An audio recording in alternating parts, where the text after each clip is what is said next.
আজব ঘটনা, 4 সন্তানের গৃহবধূ তরুণীর সাথে সংসার করতে চলে গেল, থানায় হলো দফা-রফা।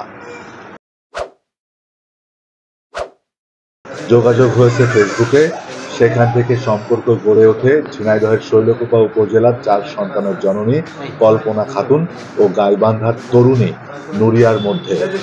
শুনতে অবাক লাগলেও গত 9 দিন আগে শৈলকুপা থেকে কল্পনা খাতুন চলে যান ঢাকায়। সেখানে তিনি তরুণী নুরিয়ার কাছে গিয়ে ওঠেন। এরপর কল্পনা খাতুনের পরিবার জিডি করেন শৈলকুপা থানায়, যা জানাজানি করে এলাকায় ব্যাপক চাঞ্চল্যের সৃষ্টি হয়।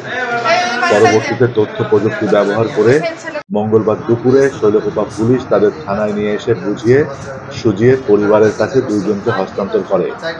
পুলিশ সূত্রে জানা গেছে, ঝিনাইদহ শৈলকুপা পৌরসভার সাতগাছি গ্রামের প্রবাসী এনামুল হকের স্ত্রী কল্পনা খাতুনের সঙ্গে ফেসবুকে পরিচয় হয় গাইবান্ধা সদর উপজেলার নূরনবী মিয়ার মেয়ে নুরিয়ার।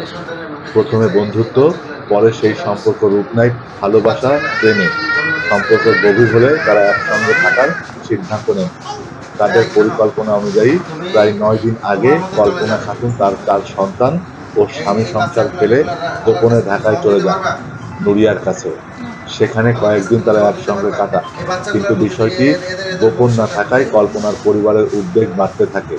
পরে তারা শৈলকুপা থানায় একটি সাধারণ ডায়েরি করেন। পরবর্তীতে পুলিশ তথ্য প্রযুক্তির সহায়তায় তাদের অবস্থান শনাক্ত করে এবং কৌশলে থানায় নিয়ে আসে। সকালে থানায় হাজির হন 2 পরিবারের সদস্যরা। উপস্থিত ছিলেন কল্পনা ও নুরিয়াও। থানায় স্থানীয় জনতার ভিড় জমে যায় বিষয়টি জানাজানি হওয়ার পর। পুলিশের মধ্যস্থতায় দীর্ঘ আলোচনার পর শেষ পর্যন্ত 2 জনকে তাদের নিজ নিজ পরিবারের জিম্মায় দিয়ে বিদায় জানানো হয়।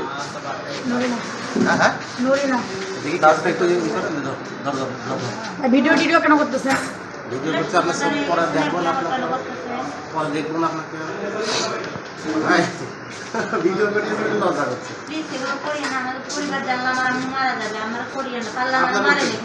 আপনার করতেছি না, আপনি কি তাহলে আপনাদের সাথে কি সম্পর্ক? নাই, কোনো সম্পর্ক নাই। তাহলে আসছেন বা আপনি নিয়ে গেছিলেন এমন একটা বিষয়? হারাই গেছিল, নিয়ে আসছি। আপনার কাছে কি জন্য গেছে? আমার কাছে যায়নি, রাস্তায় পরে বেশি নিয়ে আসছি।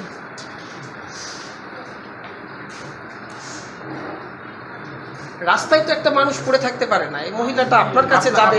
রাস্তায় বাস্তা নিয়ে গেছে, লোক নাই, জন নাই, এই জন্য নিয়ে আসছি। কিন্তু এই মহিলার সাথে যখন কথা বললাম তখন বলছিল যে আপনার সাথে নাকি মহিলাকে তাদের নিয়ে বন্ধুত্ব এসে ছিল। উপস্থিত করে কথা বললাম। তাহলে মহিলা তো আপনাদের সাথে যেতে চায়, এখন তো সে বাসায় ফিরে যেতে চায় না। কেন মহিলাকে যেতে নিয়ে এসে মহিলা ইন্টারভিউ নেন। এই 3-4 দিন কোথায় ছিলেন আপনারা? কোথায় ছিলেন? কি করে?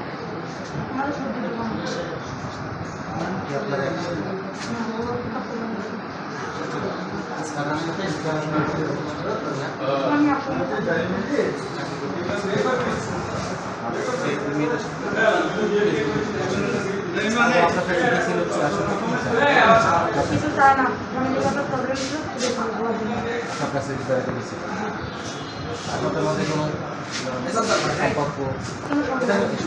বললেই হবে ভিডিও করতেছেন না। আরে বাবা, আমি ভিডিও করছি। আপনাদের কিছু জানার হলে ওইদিকে জানাবেন। কিছুই বলবো না। ওই যে অভিযোগ করছে না,